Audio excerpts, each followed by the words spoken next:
I was in Maine speaking to the National Guard leadership, and there was this colonel there who was identified as being Special Services, a snake eater, and his hand was shaking about like that. He said, "Are you telling me this is normal?" And I said, "Yes, sir, I am." And it started shaking more, and he said, "Are you telling me that I'm not crazy?" And I said, "Yes, sir, I am." And he said, "Are you telling me that I'm not a coward?" And I said, "Yes, sir, I am." And he slapped the table and said, "Why didn't anybody ever tell me that's what was happening to me? Why didn't anybody ever tell me that?" We need a new word. Because we're not one or the other, we're both at the same time. So if you think about a new word, we could introduce it to, give it to Google first, and then it would be spread pretty fast. So this is Anatomy 101 or Anatomy 100. Human nervous system is divided into two big branches. The central nervous system is central. The peripheral nervous system is everything periphery of the center. Simple, yeah? Central nervous system is brain and spinal cord right down the center, yeah? Peripheral is everything peripheral to that. It's the whole system. So another picture of it. It's that brain and the neural tube that comes out of it, the spinal cord. And then this is the subdivision of the peripheral nervous system. The autonomic nervous system, look where it goes. It's the organ system, yeah? And then the somatic nervous system, and those old nurses in here, when we were in school, it was called the sensory motor system. And I go back and forth, so if I say sensory motor, you go, huh? It's because I haven't retrained myself into the new name here. That's the muscles. Those are the nerves that feed the muscles. Who cares?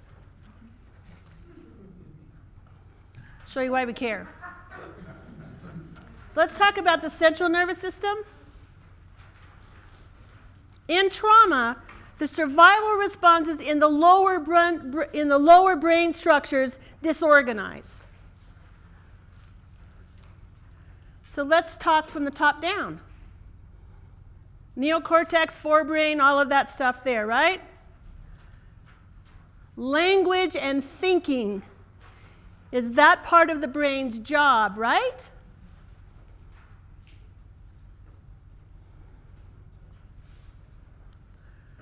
Someone said judgment, yes. And then the midbrain, the limbic brain, is the area of the emotional part of the brain.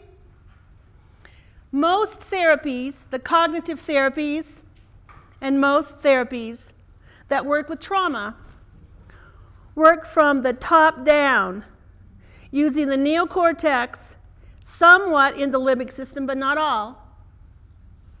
Talking about beliefs, right? Need that part of the brain there, the prefrontal cortex. How we believe and our perceptions about things. And humans, we think that's what we are. Not.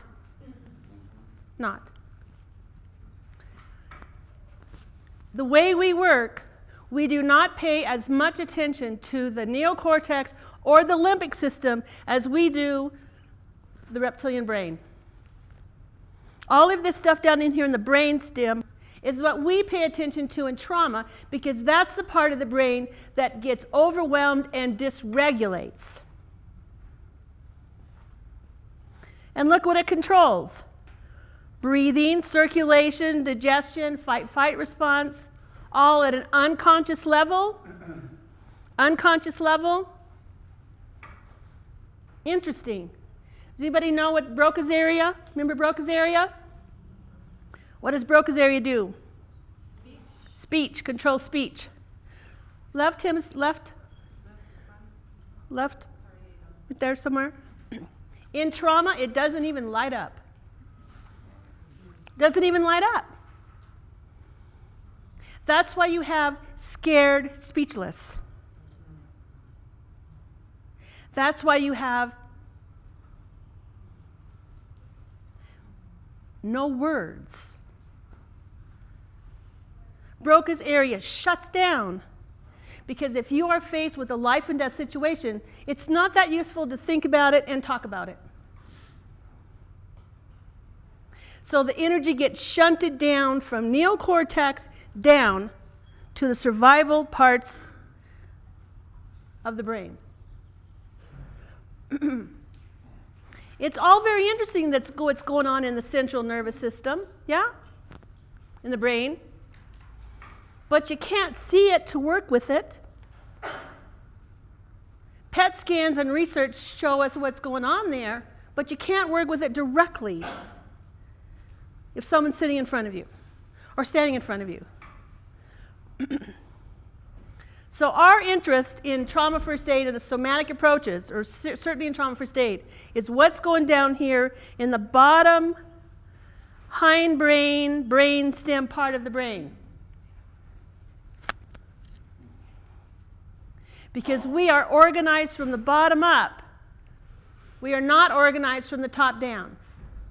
Embryologically, we develop from the brain stem up, then that gets added, and lastly, the neocortex gets developed. In the very last months and weeks before birth. What I'm finding interesting is as I get older, I seem to be going backwards. Damn. So when we work, so today when I asked you to think about something, I didn't ask you what the story was. I wanted to know what the nervous system's response is. Down here, breathing, circulation, digestion. That's why the gut showed up right there. That's why breathing, circulation showed up right there. On your list. Your list, right here.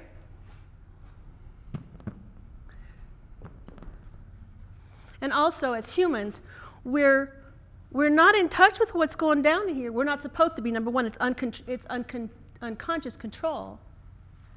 We don't want to have to go, okay, dump some juice in my gut so I can digest that cookie I just had.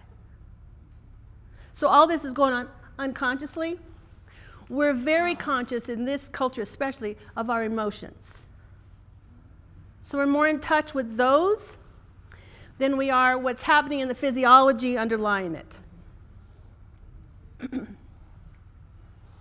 Because we're interested in this part of the brain, because in trauma, she runs the show. That part of the brain runs the show and not the neocortex. And that's really hard for a lot of people to get their heads around. I'm going to sit right there. Try to get your head around that. That part of the brain is the central key piece in survival and trauma, not the neocortex. Not the Broca's area that's shut down, and now I have no words. Did any of you, somebody said they went internal. I think Jody said she went internal. Did any of you feel kind of spacey when I asked?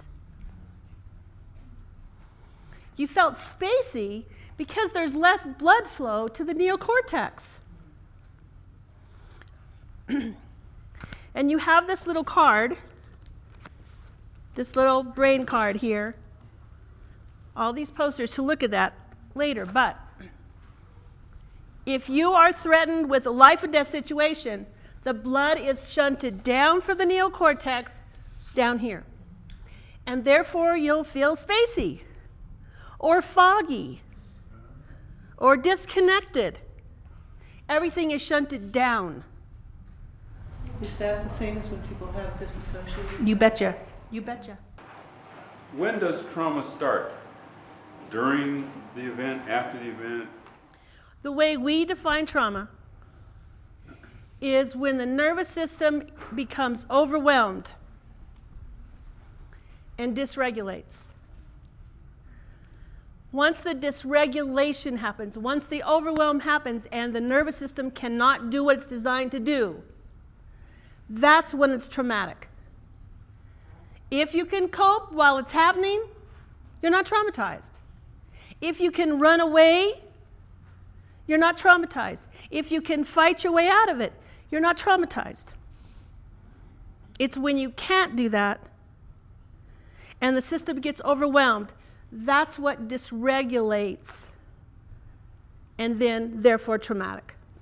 So this part of the brain does not respond to anything except sensory information coming from the world, sound, smell, taste, light, vibration, pressure, and the internal information, right?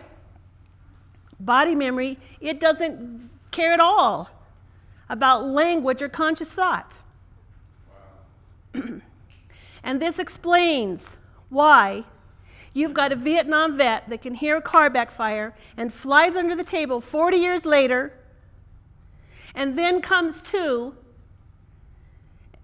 and says, how did I get here? Sensory information hits this part of the brain, goes back into those neural networks that are laid down and grooved in the system. No conscious thought, no language available, and they're in it again. So our whole deal, it's all we deal in trauma first aid. We're trying to get the arousal system down a little bit so that there's more blood flow to the brain so that they can talk, so that you can connect, so that they can think. Because if she's running the show, she's running the show. So now let's talk about the peripheral nervous system, right? Peripheral nervous system, everything periphery of the central nervous system. Again, the branches are the somatic nervous system, the nerves that connect to the muscles. So if somebody is shaking in front of you, or if the jaw is tightened, or the muscles are tense, your list, it's that system.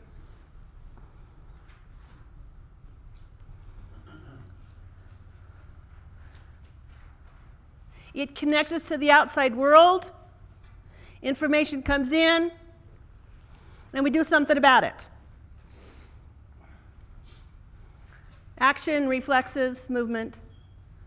So this is the nerves that control the muscle system. So all of you that felt your jaw tightened, your hands go in a fist, your shoulders go up, your glutes tighten, Wayne.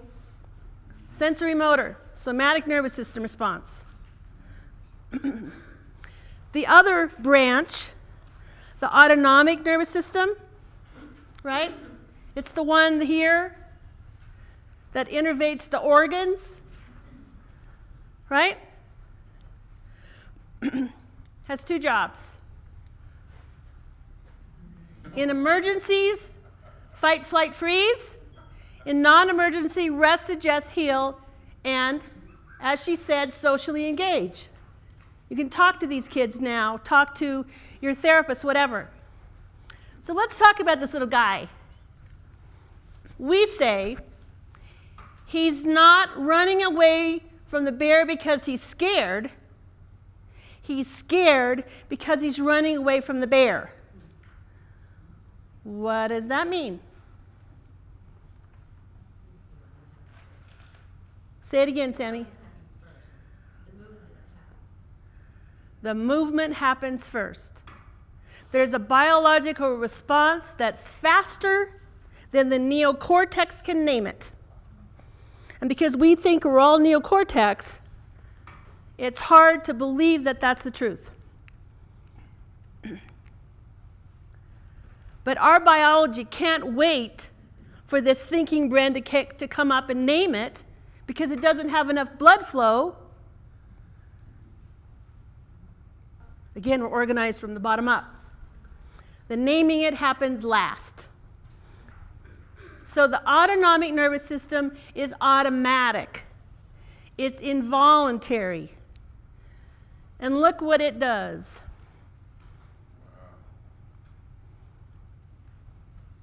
Life. Right? Doesn't matter what you think about it or what you want to say about it. Neocortex is not involved in this system.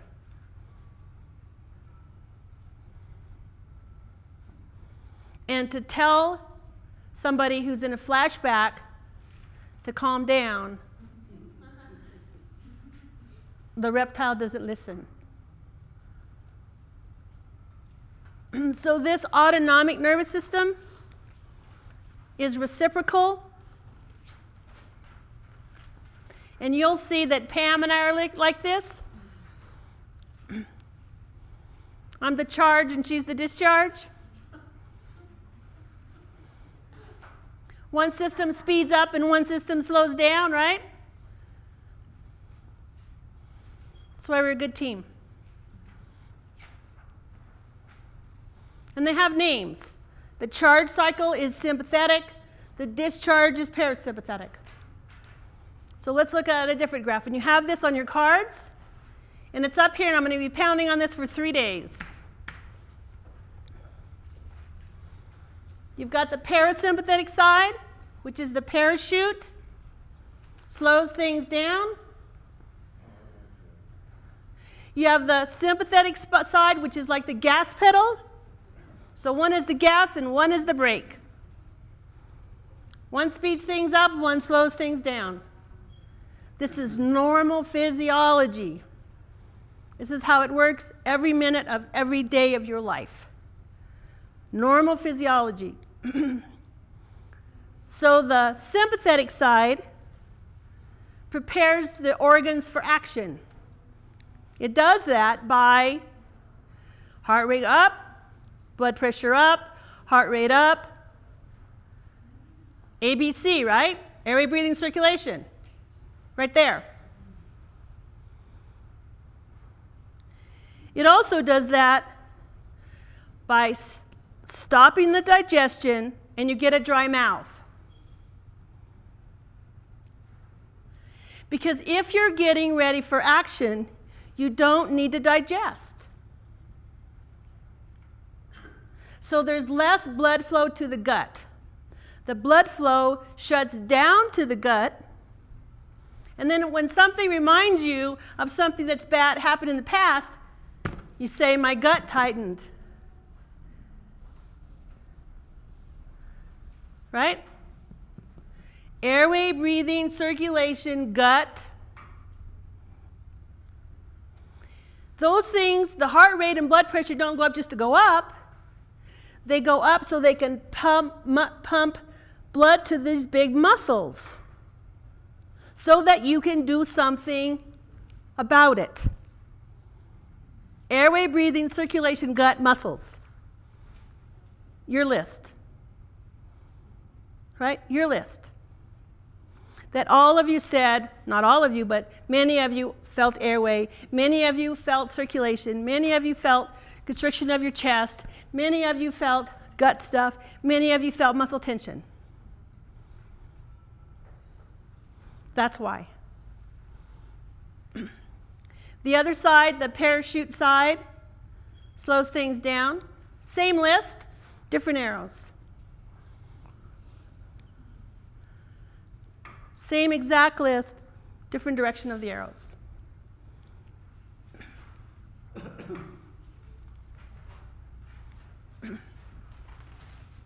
These are the organs right here, right? So the autonomic system innervates these organ systems here. Those, and you have that card. So I talked about one of the metaphors of trauma, scared speechless. There are no words. What other metaphors are there in trauma?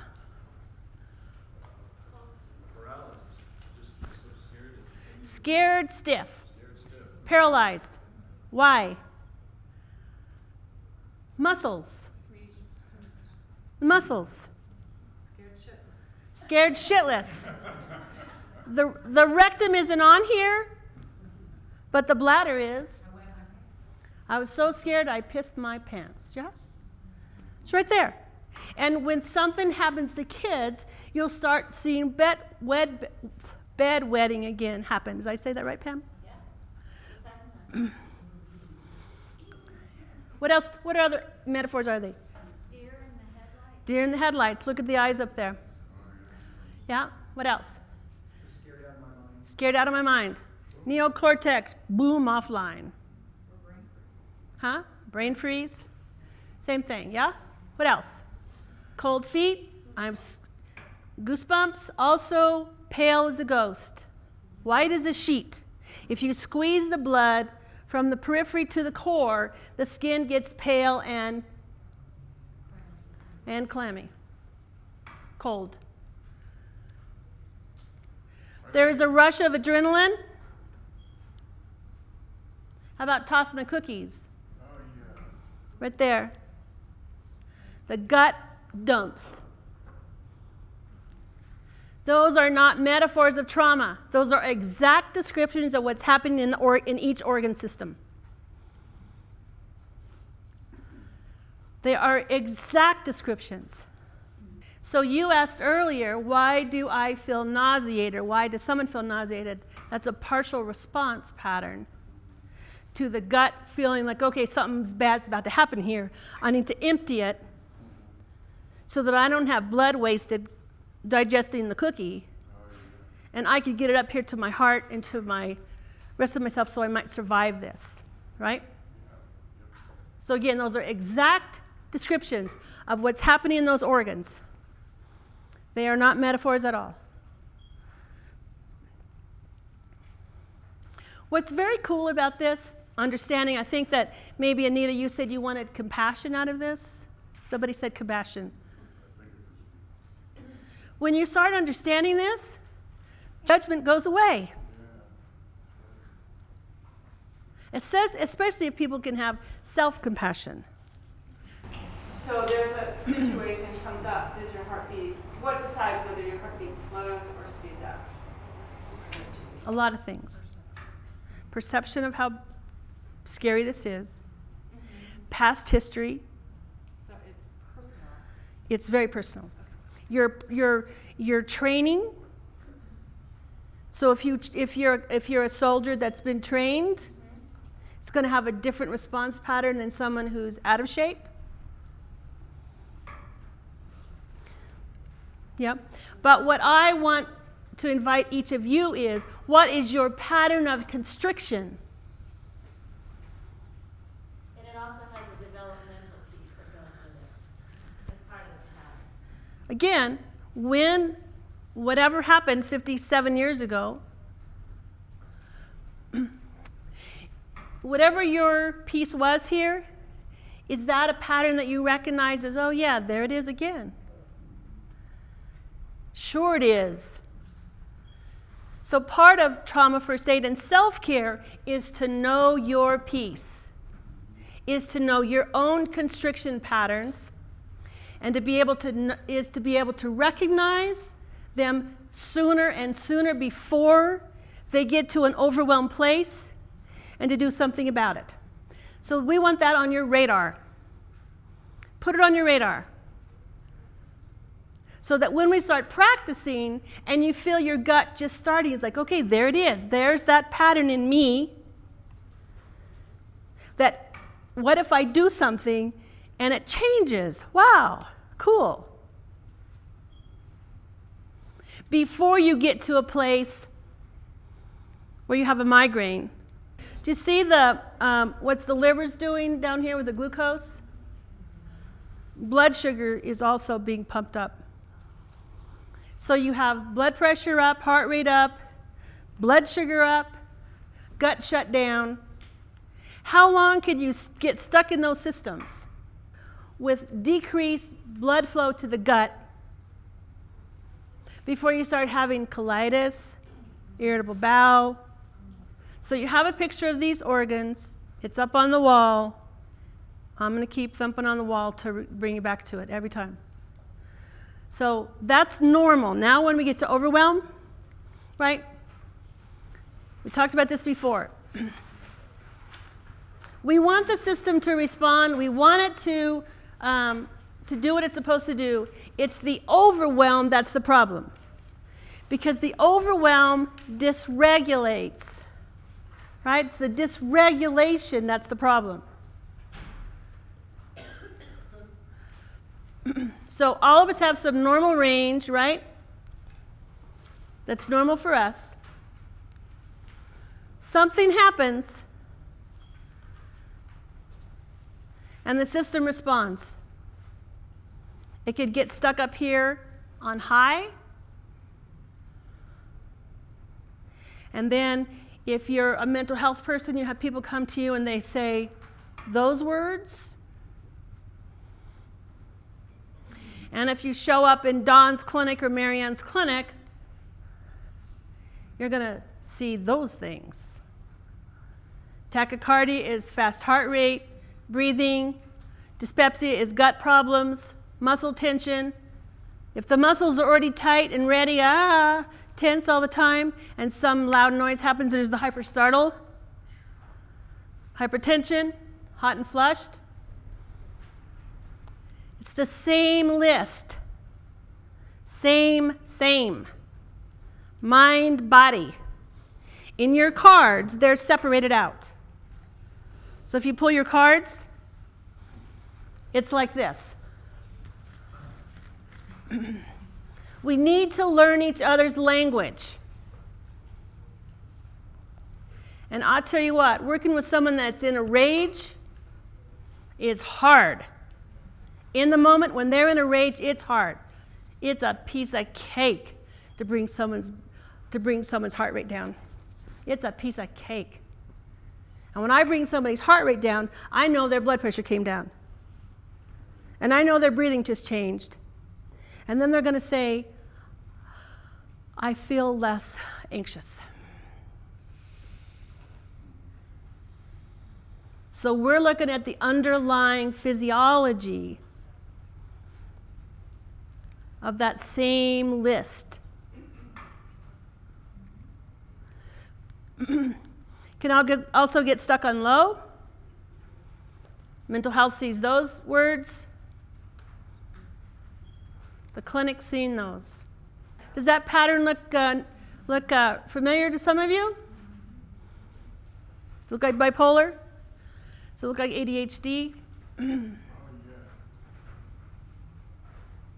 We don't understand all of this, so we keep renaming things instead of looking at the whole dysregulated system here. There's something very scary about understanding about the parasympathetic branch, the one that slows things down. It does not fully develop until 18 months of age. That means if you have a maternal system that's stuck on high, you have a fetal system stuck on high. And when you have a baby born, that baby is also stuck on high and doesn't have the neuronal pathway yet. These nerves aren't myelinated that allow it to be like a thermostat, finely tuned, that can slow itself down and self-soothe. So it is dependent on the caregiver to help the nervous system slow down. So if you don't have a caregiver that can slow itself down, that infant does not learn that, and then they end up in Wayne's class. And it works the other way around. If you have a caregiver, a maternal system that's depressed, that's stuck on low, then the system of the baby doesn't have the experience of the sympathetic arousal. So that is not neuromodulation. That is a loss of neuromodulation. Do we agree with that? That pattern? The loss of neuromodulation. Neuromodulation equals self-regulation, right? The loss of neuromodulation is, over time, is at the core of PTSD.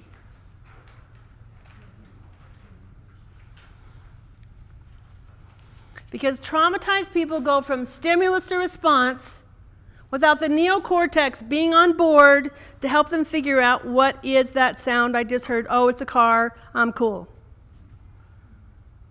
Because the neocortex is not online. So there's some response in the environment, some stimulus in the environment that kicks in the response pattern, and off they go. Because they've lost neuromodulation. The criteria to be diagnosed for PTSD, you have to meet 3 criteria. Did I say that right yet? Those 3 categories are avoidance, hyperarousal, and reliving. Right? Those are 3. Right? From our perspective, you've got a system that's stuck up here on high, and it doesn't want to go there again. It's been there already, and so it avoids situations that might cause that again. And when you have this muscle tension, heart rate up, breathing up all the time, and something happens, hyperstartle, hyperarousal exists. That just is. That's hyperarousal. The reliving part is this sensory information that's being picked up here at the lower brainstem structures and setting off those neural pathways again.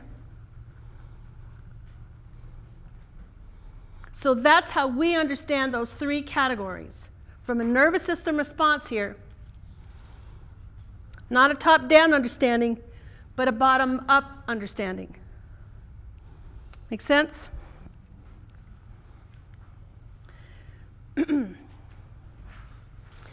There are adaptive responses in our nervous systems to help us deal with challenges at the survival level. Fight, flight, and freeze.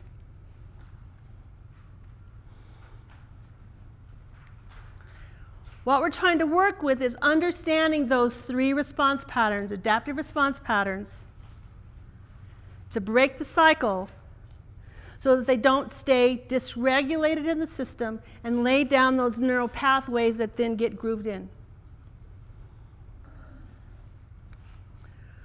So if we can relieve the symptoms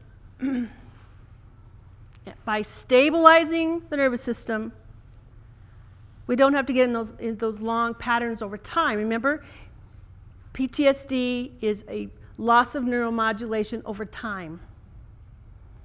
So we're trying to break those patterns over time that cause PTSD. Freeze happens when fight, flight can't happen. So it's like jamming on the accelerator and the brake at the same time, and the system goes into a neurologically lower pattern. That's the freeze response. And on Sunday, we will work with high arousal, is mostly the freeze response, because that's the highest arousal pattern, because it was so overwhelming, it took the system down. And it's developmentally, think about it, it's the only thing that babies who are traumatized have available to them. They can't fight and they can't run away. So evolutionarily speaking, right? The freeze response is the more adaptable response. If you're in the womb or a baby or a bunny rabbit, freeze response as a normal response pattern that the reptile decides on, not the neocortex. It's really important to keep judgment out of here. The neocortex is not involved in these decisions at all. Evolutionarily speaking, the next possibility is to run away. The flight system. So it's a more developed neurological pattern possibility, right? And think about what babies do when they learn to run, when they learn to walk, right? What do they think? It's a big game. They look at you and they go, and they run in the opposite direction. They're practicing. The flight system, right? And then, evolutionarily speaking, then we get the predators and the fight. So evolutionarily developed stages, adaptive responses in the nervous system at the reptilian brain level. Fight, flight, freeze. Right. So there was a study, there was some kook that captured a busload of kids about 30 years ago near San Diego, Chinchilla or Chowchilla, or yeah, it was by Sammy. And so they've had a set of people to look at for a long time. And one kid, and then this guy buried the bus. Buried the bus. So he's got a busload of kids. I think they were like grade school, right? One little boy figured out that there was a trap in the trap door in top of the thing and got out and dug himself out and went and got help. And they've looked at all these kids over a long period of time. One kid wasn't traumatized and everybody else was. Who was it? Because his system got to complete the fight-fight response in the reptile brain that we are hardwired to do. This is hardwiring here. This is hardware. This is not software. This is hardware. Hardware, hardware, hardware. So this is a video clip of a polar bear. It's a National Geographic clip. The polar bear is going to be fine. Just want to tell you that right away.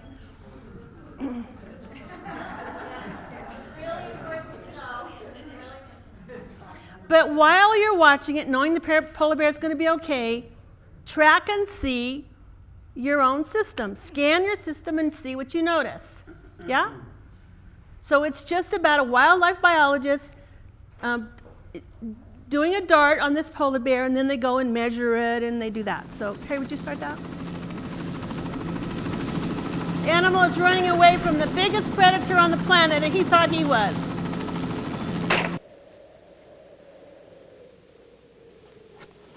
Get an animal like that, and he's just... Still blinking there on Yeah, this little... no, that's all right. It's just He's perfect. He's absolutely perfect. You see the size of get a bit... So now he's coming out of the anesthesia. If you watch that animal after he finishes convulsing, you'll see, because he's aware of the fact that we're all around him, and it's a very stressful experience for an animal like a polar bear. After he settles down, and then he'll start doing a couple of deep breaths, and then he'll breathe really nicely, and it'll really... Now look, here he goes. Watch his diaphragm. See how he's breathing there now? You can see, so that even though it looks a little unpleasant to look at him convulsing like that, in fact, it lets off all that stress, and he then is able to relax and sleep the thing off.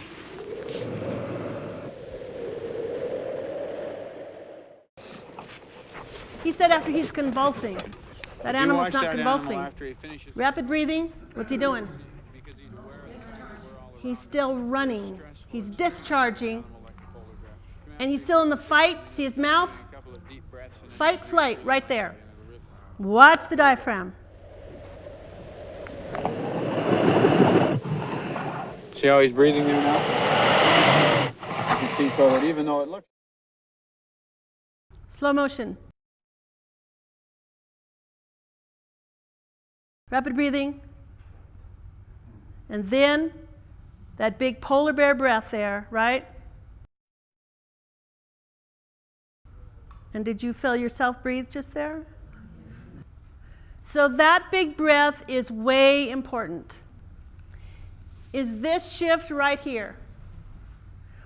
When his system shifted from sympathetic, accelerator, back to parasympathetic, that big breath signaled that shift in the nervous system.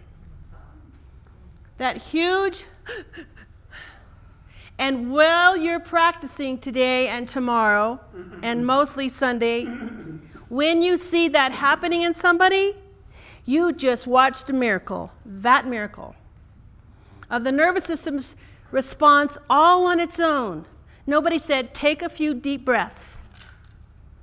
The system does that on its own. And it's what children will do after they've been crying and crying and crying so hard and feeling so overwhelmed. All of a sudden you'll hear this,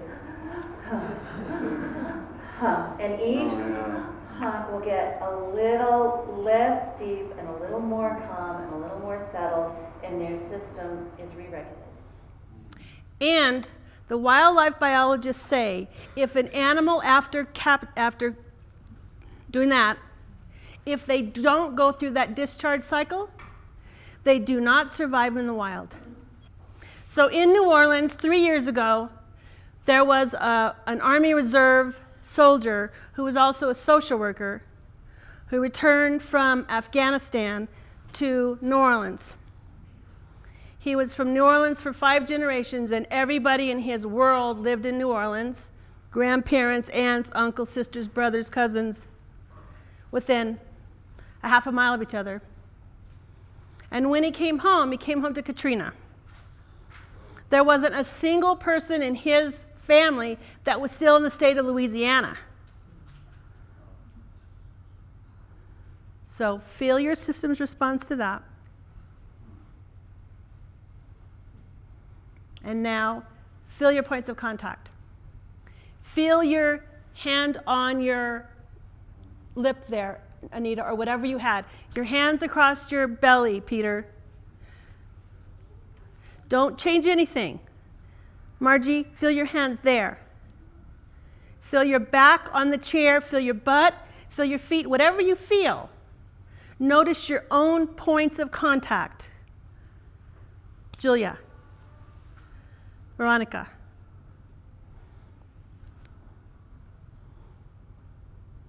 Caitlin. And as you notice that, what happened to the other sensations inside? What happened? Dissipating. How long did that take you? How long did that take? Seconds. So this soldier is looking up at the polar bear, and his hand was shaking about like that. He said, "Are you telling me this is normal?" And I said, "Yes, sir, I am." And it started shaking more, and he said, "Are you telling me that I'm not crazy?" And I said, "Yes, sir, I am." And he said, "Are you telling me that I'm not a coward?" And I said, "Yes, sir, I am." He said, just to have the container of knowing that that's a nervous system response and not his head. They're told they're a coward. They're told to stuff it. They're told you're crazy if you're shaking and nothing's happening around here. And all those other labels, all those other self-labels, all those other labels. So just to educate and normalize this stuff is way, way empowering. And when someone has got the shakes in front of you, yeah, let that happen. That's a normal thing. Just let that happen. Because if you're not afraid of it, they're not so afraid of it. We started understanding this in the mass units in Vietnam.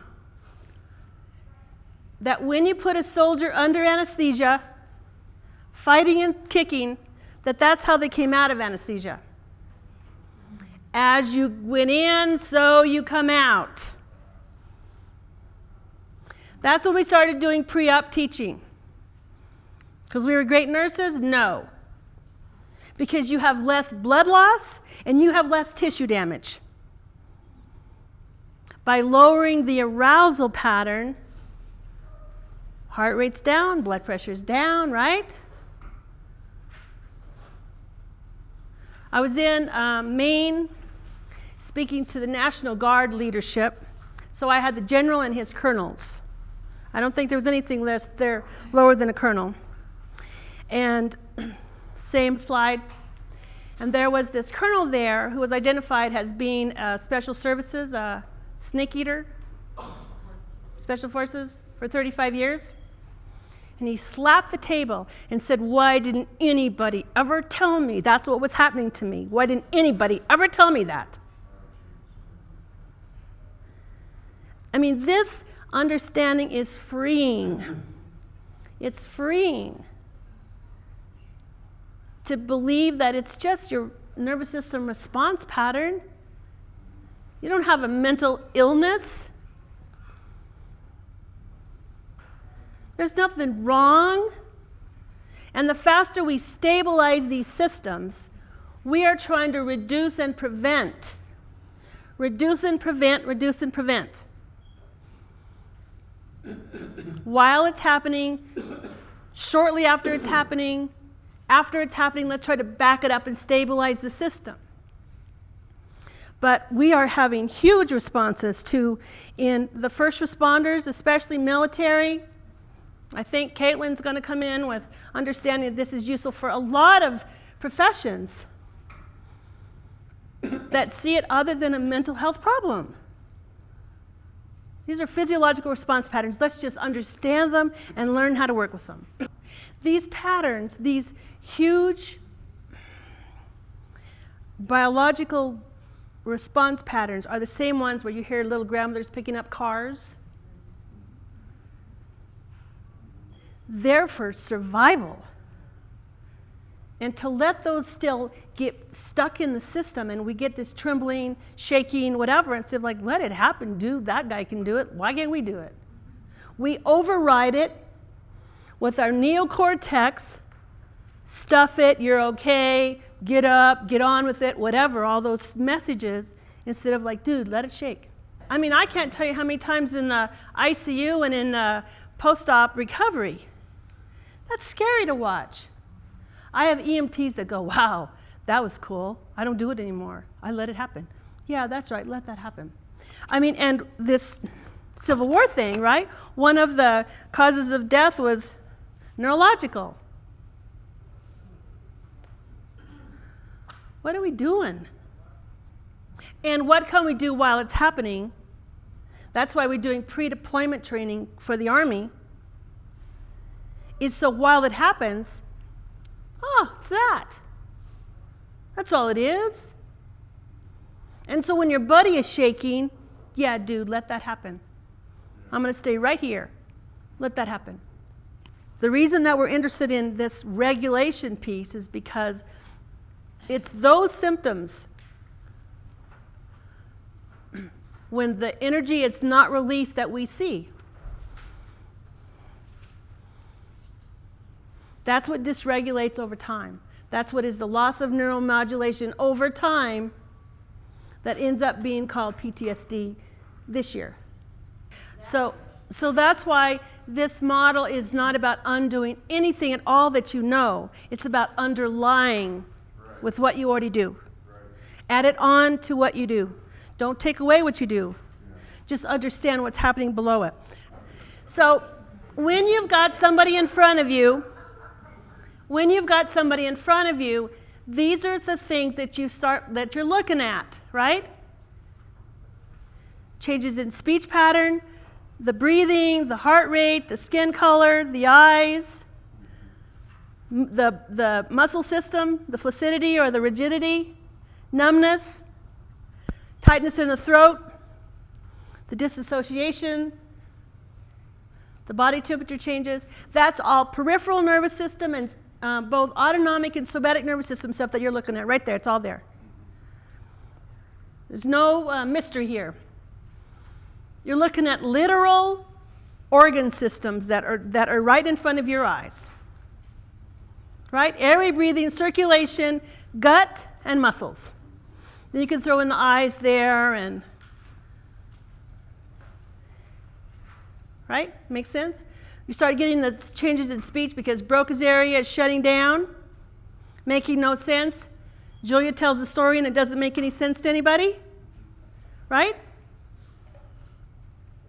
You know what you're looking at? What are you looking for? Right? Itching, why do you see itching happening? Blood flow goes back to the skin and it feels kind of itchy or it can feel tingly, right? So it's a change. You're watching a change in the nervous system, right? Blood flow is going back to the skin, right? What about the last one? What's that about? Blood just went back to the gut, right? So again, all of those are signs of the shift from the sympathetic accelerator branch to the parachute slow it down branch. So when we start practicing, the other things are what you're looking at, this is what you're looking for. That helps you know the system is changing on its own. That's how the nervous system tells its story. That's how the nervous system is telling you there was something that caused a constriction pattern, and now it's shifting to a more expanded pattern. I don't know what the verbal story is. I'm looking at the bottom-up picture, the bottom-up story. Because in PTSD for a long time, we've had things happen to people, and because you couldn't see a broken bone or blood or whatever, you're fine. Go over there in triage, right? It's a hidden wound to the nervous system. It's a hidden wound. So these are ways to understand when that nervous system then starts shifting on its own. On its own. So freeze response, right? 1,000-mile stare, right? A colonel in the Maine National Guard, I said, what happens if a soldier goes into a 1,000-yard stare? He said, they come home. They come home. Because they could get themselves killed, or worse, they could get the unit killed. So he comes home, he now has a label, he's sent out of his unit, and all of that judgment and stuff that happens, right? I said, how much does it cost to put him in the field? He said, 100K. I said, so you're going to throw that $100,000 away, and now we're going to start a new meter rolling of treatment, right? What if I could teach you what a 500-mile stare looks like? What if I could teach your buddies what a 200-mile stare looks like? What if I could teach them what a 100-mile stare feels like? How much money could we save? How much money could we save if we start reduce and prevent instead of treat forever, and we don't do a very good job at it? And how many suicides could you prevent? So again, the freeze response is when the fight-flight system gets overwhelmed. And freezing is a major predictor of who will develop PTSD. Because again, that is the overwhelmed, dysregulated pattern, right? Same stare, right? In the ICU, we called it lights on, nobody home.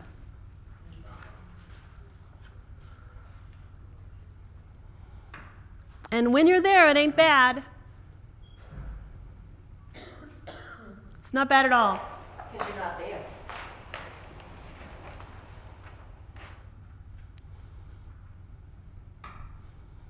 The increased chance of survival is at the biological level. Reptile decides, right? It's also called disassociation, that look, right? And in our culture, that is pathologized.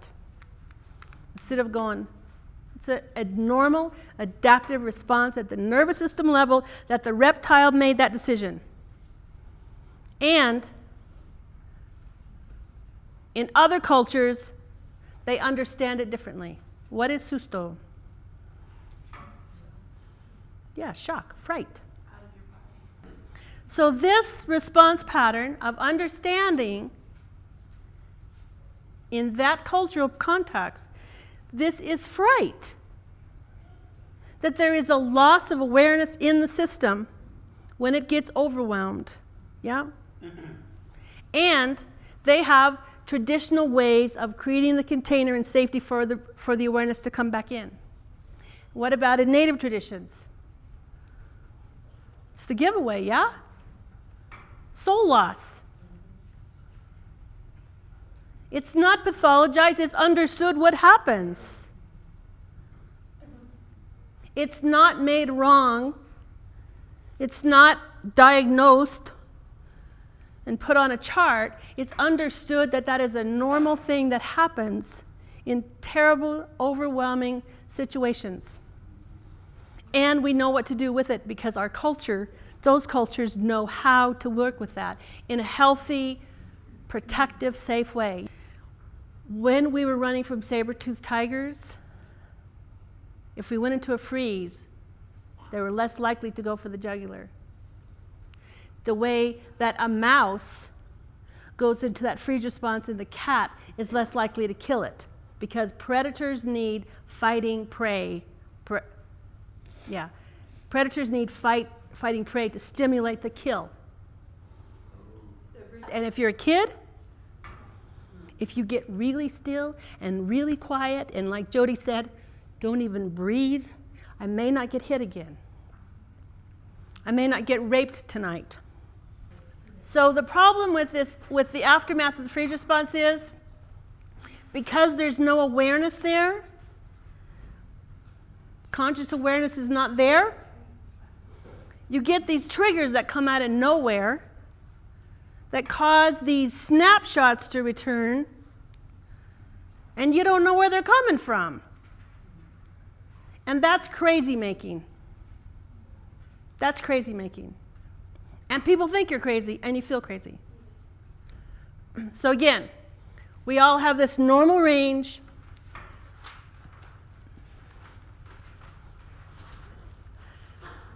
That's resilience, is to be able to go there and come out of it. It's the neuromodulation coming back online again. That's resilience. But everybody take a scan. Where are you right now? This is a lot of different thinking for some of us. Do a scan. What's your breathing like? What's your muscle tension like? I see Melanie is rocking. No, it's a good thing. It's a good thing. It's a good thing. It's a good thing. What's your muscle tension doing? What's your gut doing? Are you hungry? How do you know that?